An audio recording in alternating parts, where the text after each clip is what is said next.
Paz do Senhor, irmãos. Eu e minha filha aqui, minha filha Sara, nós estamos fazendo aqui esse vídeo para a honra e glória de nosso Senhor e Salvador Jesus Cristo. Nós vamos explanar um pouco sobre a sensualidade e também sobre o 1 Pedro, capítulo 2, no versículo 9 e 10 também, em Malaquias, capítulo 1, versículo 6. Mas vamos primeiro ver aqui 1 Coríntios, capítulo 6, do versículo 12 em diante. A sensualidade é condenada. Vamos ver o que a palavra de Deus fala sobre a sensualidade. Todas as coisas me são lícitas, mas nem todas convêm. Todas as coisas me são lícitas, mas eu não me deixarei dominar por nenhuma delas. Os alimentos são para o estômago, e o estômago para os alimentos. Mas Deus destruirá tanto este como aquele. Porém, o corpo não é para a impureza, mas para o Senhor, e o Senhor para o corpo. Deus ressuscitou o Senhor, e também nos ressuscitará a nós pelo seu poder. Não sabeis que os vossos corpos são membros de Cristo? E eu, porventura, tomaria os membros de Cristo e os faria membros de meretriz? Absolutamente não. Ou não sabeis que o homem que se une a uma prostituta forma um só corpo com ela? Porque, como se diz, serão os dois uma só carne. Mas aquele que se une ao Senhor é um espírito com ele. Fugir da impureza. Qualquer outro pecado que uma pessoa cometer é fora do corpo. Mas aquele que pratica a imoralidade peca contra o próprio corpo. Acaso não sabeis que o vosso corpo é santuário do Espírito Santo, que está em vós, o qual tendes da parte de Deus, e que não sois de vós mesmos, porque fostes comprado por preço?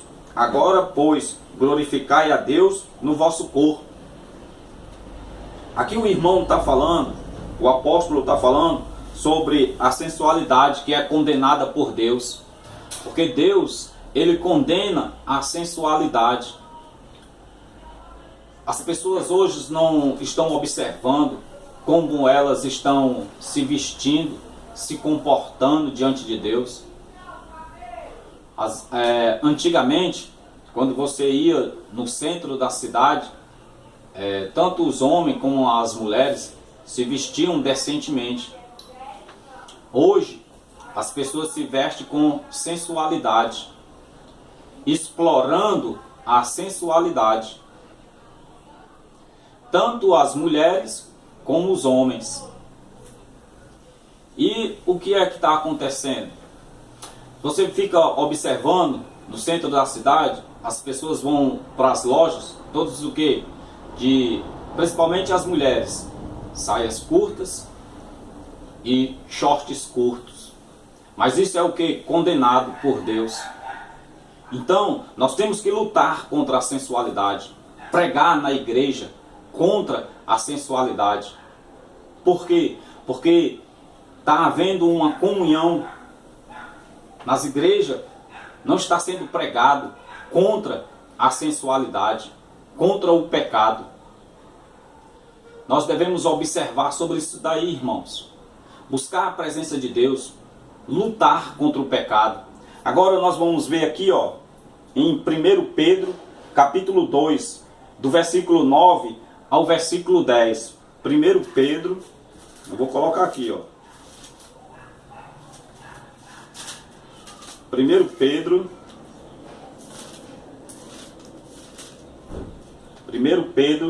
capítulo 2, do versículo 9 ao 10. Vós, porém, vê o que é que está escrito aqui, capítulo 2, 1 Pedro, capítulo 2, do versículo 9 ao 10. Vós, porém, sois raça eleita, sacerdócio real, nação santa, povo de propriedade exclusiva de Deus, a fim de proclamardes as virtudes daquele que vos chamou das trevas para a sua maravilhosa luz. Vós sim, que antes não eras povo, mas agora sois povo de Deus, que não tinhais alcançado misericórdia, mas agora alcançastes misericórdia. Quer dizer, nós temos que fugir da sensualidade. Nós devemos nos abrigar agora em quê? Na misericórdia de Deus. Porque nós alcançamos a misericórdia de Deus. Deus nos alcançou com a sua misericórdia. Nos deu vida eterna em Cristo Jesus. Então, irmãos, nós temos que ser exemplos para o mundo. O mundo tem que olhar para nós e tem que ver Cristo em nós. E não olhar para nós e não ver diferença, que nem diz lá em Malaquias: e outra vez vereis a diferença entre o justo e o perverso, entre o que serve a Deus e o que não serve. Será que quando Deus olha do céu, Ele vê uma diferença entre nós e o mundo? Ou será que está tudo igual? Deus, irmão, Ele quer ver essa diferença. E nós temos que buscar o Espírito Santo. Só há uma forma de nós fugirmos da sensualidade, de nós sermos um povo peculiar de Deus, uma propriedade de Deus, é tendo o Espírito Santo, buscando o Espírito Santo, fazendo a vontade de Deus. Agora, irmãos, vamos ver o que é que ele fala lá em Malaquias, capítulo 1 e o versículo 6. Malaquias.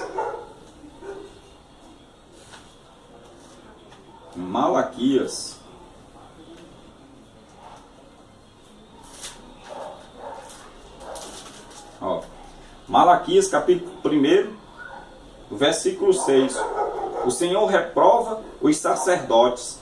Olha só o título que está escrito, o Senhor reprova os sacerdotes.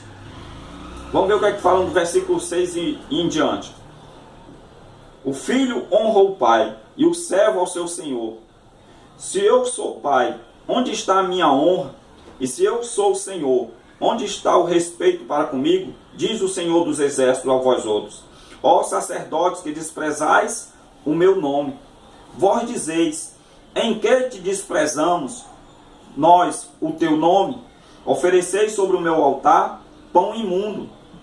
E ainda perguntais: em que te havemos profanado? Nistos que pensais: a mesa do Senhor é desprezível. Quando trazeis animais cegos para o sacrificardes, não é isto mal? E quando trazeis o coxo ou o enfermo, não é isso mal?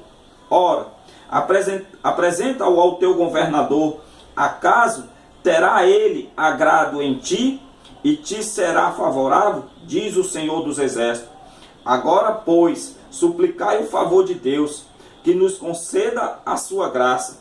Mas, com tais ofertas nas vossas mãos, aceitará ele a vossa pessoa? Diz o Senhor dos exércitos. O que é que o Senhor está falando aqui? Irmãos, os sacerdotes, eles tinham conhecimento da lei. O povo, eles eram errantes, eles não tinham o pleno conhecimento da lei. O que era que acontecia? De anos em anos, era lido a lei para todo o povo, pelos os sacerdotes. Quem tinha alcance à palavra de Deus, eram os sacerdotes. Então o que acontecia? Quando uma pessoa pecava, ela ia até o sacerdote e perguntava ao sacerdote: fiz isso, isso, isso e isso. Ela dizia para o sacerdote e perguntava: e agora? Como o Senhor vai apagar a minha transgressão? Como o Senhor vai me perdoar? O sacerdote pegava e dizia: traga um animal assim, assim, assim. E nós vamos sacrificar esse animal e vamos queimar ele perante o Senhor. O seu pecado então vai ser perdoado. Mas só que o Senhor pedia, toda vez que fosse trazer um animal, esse animal tinha que ser perfeito. Podia ser uma pomba, podia ser uma ovelha, podia ser um boi. Fosse o animal que fosse, que o Senhor pedisse, tinha que ser perfeito. Não podia ser com defeito. Então, se você for ler aqui o texto, o restante do texto, você vai ver que tem momentos que as pessoas levam até o sacerdote animais deslacerados, quer dizer que foram mortos por animais, por outros animais, foi morto por um leão, por uma onça, um tigre, qualquer coisa. E aquelas pessoas, para não perder aquele animal, aproveitavam que elas estavam em pecado, aí o animal ainda estava arquejando e estava doente, eles levavam, e o sacerdote aceitava. Quer dizer, entrava em comunhão com o pecado daquelas pessoas da época de Moisés. Então Deus estava dizendo, está errado. Porque o que ele ensinou a Moisés foi uma coisa, e no decorrer do tempo, quando chega aqui em Malaquias, já está outra. Já é outra coisa completamente diferente. Então Deus não concordava com o que aquele sacerdote fazia. Porque quando aquele sacerdote pegava e levava aquele animal dilacerado, um coxo, um cego, um manco, e aceitava aquela oferta, porque também o sacerdote, ele participava daquela oferta. Um pouco daquela oferta era do sacerdote. Por isso que você vai entender por que eles não aceitaram a Jesus Cristo. Por quê? Porque com Jesus Cristo, a forma que Jesus pregava o Evangelho, você observa que ele recolhia a oferta e mandava dar aos pobres. Mas os sacerdotes não, um pouco ele ficava com um pouco da oferta. Porque a palavra de Deus diz, trazer os dízimos e as ofertas na casa do tesouro. Então, os sacerdotes ficavam com um pouco das ofertas. Então, quer dizer, nunca faltava mantimento na casa do Senhor. Por isso que o Senhor pegar e dizer, trazer os dízimos e as ofertas, para que haja mantimento na casa do Senhor. Então, o que acontecia? Os sacerdotes ficavam com um pouco da oferta. Mas aí, o que é que acontece? Quando uma pessoa chegava com um animal, o animal era coxo, cego, aleijado, sei lá o que for, o que é que ele pensava? Ele não pensava, o sacerdote dizia assim, não, Deus quer um sacrifício perfeito. Ele chegava para a pessoa e a pessoa confessava para o sacerdote o que era que ele tinha feito de pecado. Em vez de o sacerdote repreender aquela pessoa e dizer para ele, ó, vá buscar uma oferta perfeita e aconselhar-se aquela pessoa para que ela nunca mais pecasse ou se esforçasse para não pecar. O que é que ele fazia? Ele aceitava a oferta de qualquer jeito. É por isso que o Senhor pede assim, ó, apresenta essa tua oferta ao governador, vê se ele se agrada de ti. Então o que é que acontece? Do mesmo jeito que estava naquela época ali, que Malaquias aqui está falando, agora está na nossa época, com os pastores. Porque hoje o rei e sacerdote, Jesus Cristo morreu por nós, ele foi o sumo sacerdote, e agora nós somos co-herdeiro com eles, com Jesus Cristo. Nos fez reino e sacerdote. Agora nós temos que o quê? Está buscando o Senhor Jesus. Então, o que é que está acontecendo agora? Os pastores têm uma comunhão de pecado dentro da igreja. Os pastores, eles não mandam o povo se converter. Fica só recebendo o quê? Só as ofertas. Dízimos e oferta. Dízimos e oferta. Dízimos e oferta. Se você for observar, Jesus Cristo recebia as ofertas, mas ele mandava dar tudo aos pobres. Observem isso. Você observa que os donos das congregações, eles pegam as ofertas, mas eles não dividem com o povo. Não ajuda o povo. Aí eles usam uma desculpa que é para ser usado só na congregação. Quer dizer, a congregação que é os bolsos deles. Que é os bolsos deles. Se você for observar, o Senhor diz assim, ó, trazer os dízimos e as ofertas na casa do tesouro. Observe que muitos desses pastores que têm congregação, eles dão os dízimos. Amém? Esses pastores, eles dão dízimo. São os pastores que são donos das congregações. Quer dizer que toda a oferta ali que é contado daquela congregação, vamos dizer que uma congregação tenha 10 congregações. O dono, que é o pastor presidente, que ele é o dono daquelas congregação, ele é o dono daquela oferta ali todinha. E daquele dízimo todinho. Mas é usado uma prerrogativa dizendo que vai ser usado na casa do Senhor. Vai ser usado na casa do Senhor. Mas embora que ele diga que vai ser usado na casa do Senhor, ele também usufrui daquele dízimo e daquela oferta. Então, ele teria que dar o dízimo, certo? O que é que acontece? O pastor, ele diz que dá o dízimo, mas ele dá o dízimo aonde? Na congregação, que ele é o dono. É a mesma coisa que eu tirar a carteira desse bolso e botar nesse bolso. A carteira continua sendo minha. Agora, se eu tirar a minha carteira aqui e botar no bolso de alguém, ela foi-se embora. Isso significa o quê? Que o pastor, quando ele fosse dar o dízimo e a oferta, assim como ele visita as outras congregações, faz pregação nas outras congregações, e ele dá oferta, quando ele recolhesse todo o dinheiro da congregação dele, a qual ele é presidente e dono daquela congregação, porque ele não distribui o dinheiro ali, aquela oferta, com os irmãos, não. Fica todinho para ele, para a esposa dele e para a família dele. Então o que é que ele tinha que fazer? Ele fez, contou o dízimo da congregação dele, de todas as 10. Vamos supor, deu 400 mil. Um exemplo, uma hipótese. Deu 400 mil às 10 congregações. O dízimo de quanto é? 40 mil. Esses 40 mil, ele vai usar na congregação dele? Não. A Bíblia diz, trazer o dízimo e as ofertas na casa do tesouro. Então ele vai, vamos dar um exemplo. Aí ele vai numa assembleiazinha pequenininha ali, que alguém chama ele para fazer uma pregação, o dono da congregação, o pastor, o presidente, ele foi chamado para fazer uma reuniãozinha numa assembleiazinha de Deus, uma assembleiazinha de Deus pequenininha. Então ele pega esses 40 mil e dá de dízimo lá. Ele foi chamado para uma igreja de Cristo, uma igrejazinha pequenininha.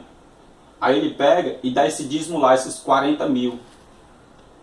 Porque do mesmo jeito que é cobrado de nós, que nós devemos dar o dízimo e as ofertas porque nós somos provados pela fé, ele também tem que ser provado pela fé. É por isso que os sacerdotes também pegaram e mataram Jesus. Porque eles não queriam abrir mão do dinheiro deles. E hoje é do mesmo jeito.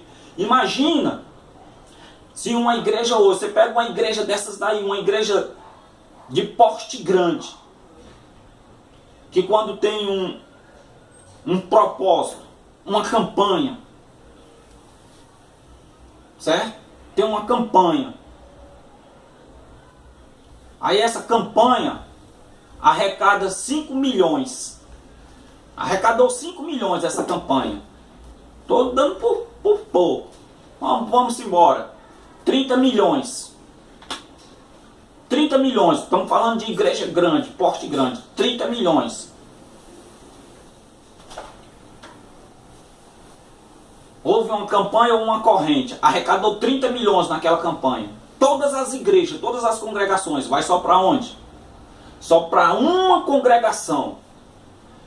Porque aquele pastor ali, ele é o dono daquela congregação. Mas ele não é dono da igreja de Cristo. Agora, como é que esse homem vai ser provado por Deus? Ele tira o dízimo desse dinheiro todo. Ele tira o dízimo desse dinheiro todo e dá numa igrejinha bem miudinha ali. Uma igreja de Cristo, uma igreja batista. Vamos ver se ele é de Cristo. Jesus pegou e disse, pega a oferta e dá aos pobres. Aí pega agora o dízimo dessa quantia de dinheiro que foi arrecadado e vai dar o dízimo dele. Aí agora tu não está tirando de um bolso e botando no outro. Tu está tirando de um bolso e colocando em outro bolso de alguém para ajudar. Aí a obra cresce. Mas aí dessa forma aí o que é que acontece? Os pastores estão tudo em mansão e não pregam contra a sensualidade. Não pregam contra a sensualidade, a qual Deus mandou a gente lutar contra a sensualidade, mas ele não vai pregar contra a sensualidade. Porque se ele for pregar contra a sensualidade, vai acabar as ofertas. Prega só bênção, bênção, bênção, Deus vai abençoar. Ó, o cristão, ele não pode ser contra a bênção e contra a prosperidade. Ele é contra a cronologia. Porque Jesus diz: buscar em primeiro lugar o reino de Deus e a sua justiça. Aí, segundo, tudo vos será acrescentado. Então vem, primeiro lugar, o reino de Deus. Primeiro lugar, o reino de Deus. E depois, tudo vos serão acrescentado. Nas congregações está sendo o contrário. Está sendo acrescentado tudo e depois buscar o reino de Deus, que é chamado o evangelho da prosperidade e é condenado por Deus. Quando acontece esse evangelho da prosperidade, o que é que acontece? Não é pregado contra a sensualidade. Quando você prega contra a sensualidade, contra a imoralidade, contra a prostituição, contra todo tipo de sensualidade, contra a prostituição, aí o que é que você está fazendo? Você está pregando o reino de Deus. Aí agora você pregando o reino de Deus, as outras coisas vos serão acrescentadas. Irmão, eu espero que eu tenha conseguido passar um pouco desse entendimento, desse conhecimento. Que os irmãos venham meditar. Sabe por que os irmãos, presta atenção, o pastor ele dá dízimo na igreja dos outros, mas ele dá oferta na igreja dos outros, mas ele não dá o dízimo na igreja dos outros. Ele dá o dízimo na igreja dele, que ele é o dono, mas ele não dá o dízimo na igreja dos outros. Sabe por quê? Porque ele sabe que não vai para o bolso dele. Irmãos, medite na palavra de Deus. Deus, ele está fazendo um avivamento no Brasil. Deus vai acabar com os falsos profetas. Deus vai acabar, irmão. Vai acontecer um cataclisma no Brasil. Olha o que eu estou falando. Vai acontecer um cataclisma do Brasil. E esses falsos profetas, eles vão se acabar. Esses pregadores que só pregam prosperidades, eles vão se acabar, irmão. Porque a glória de Deus tem que aparecer. O verdadeiro evangelho, aquele que o irmão é perseguido porque ele prega contra o pecado. Pregue, meu irmão, contra o pecado. Se você vê que tem pecado na sua igreja, pregue contra. Porque o Espírito Santo é para isso, para pregar contra o pecado. O Espírito Santo é para condenar o pecado e absorver o homem, lavar o homem no sangue de Jesus. O homem tem que ser lavado no sangue de Jesus. Lute contra a sensualidade, lute e viva uma vida para Deus, em nome de Jesus. Que Deus te abençoe, meus irmãos. Que vocês sejam abençoados com essa palavra. Que vocês venham meditar nessa palavra. E que Deus faça com que essa palavra entre no coração de vocês. Em nome do Senhor Jesus Cristo. Em nome de Jesus. Amém.